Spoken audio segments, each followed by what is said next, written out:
Topic 80টা প্র্যাকটিসের 2 নম্বর practice হচ্ছে আত্মনিয়মমূর্বতা এবং অঙ্গীকার।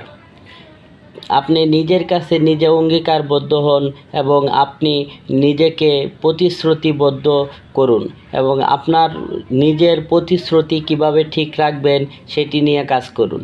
আর যে কাজ আপনি করবেন সে কাজটি শেষ করবেন, সে শেষ করলে আপনার আত্মবিশ্বাস বাড়ে। যেমন উদাহরণস্বরূপ একটি কথা বলছেন, যেমন আপনি যদি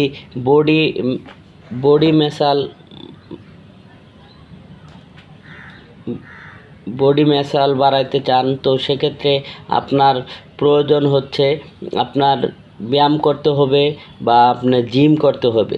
যদি আপনি জিম করেন নিয়মিত তাহলে আপনি ফলাফল পাবেন। তেমনি আপনি যদি শৃঙ্খলাবদ্ধ জীবনযাপন করেন এবং আপনার প্রতিশ্রুতি রক্ষা করেন, তো আপনি আশা করি আপনি সফলতার পথে হাঁটবেন। আরেকটি বিষয় হচ্ছে, এখানে আরও বলেছেন যে আপনি যদি নিয়ম বহির্ভূতভাবে চলেন আপনি সফল হবেন এবং আপনার স্বপ্ন পূরণ হবে। আর লেখক বলছেন, যেহেতু আপনি এই গল্পগুলো পড়তেছেন, তো আমি ধরে নিতে পারি আপনি একজন নিয়ম বহির্ভূত মানুষ এবং স্বপ্নবাজ মানুষ।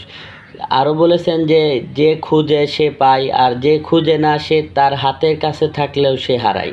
এই কথাটি খুবই গুরুত্বপূর্ণ একটি ওয়ার্ড, যেটি আপনার জীবনকে পরিবর্তন করতে পারে। আপনি যদি কোনো বিষয় আপনি চেষ্টা করেন বা আল্লাহর কাছে বলেন, আপনার নিজের পর্যাপ্ত পরিমাণে চেষ্টা করার পরে আল্লাহ তাআলার উপর ভরসা করতে পারেন, অবশ্যই আল্লাহ তাআলা আপনাকে দিবেন। সেজন্য বলেছেন যে যে খুঁজে সে পায়, আর যে খুঁজে না সে হাতের কাছে থাকলেও সে বিষয়টি বা সে জিনিসটি পায় না। তো আমরা মনে করি যে,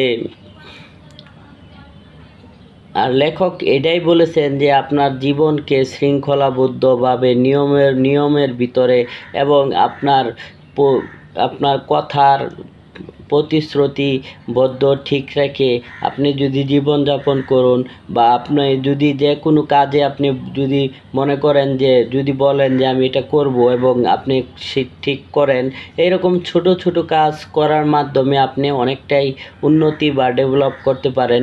এটা আপনার জন্য খুবই গুরুত্বপূর্ণ, আপনার সফলতা অর্জনের জন্য খুবই গুরুত্বপূর্ণ।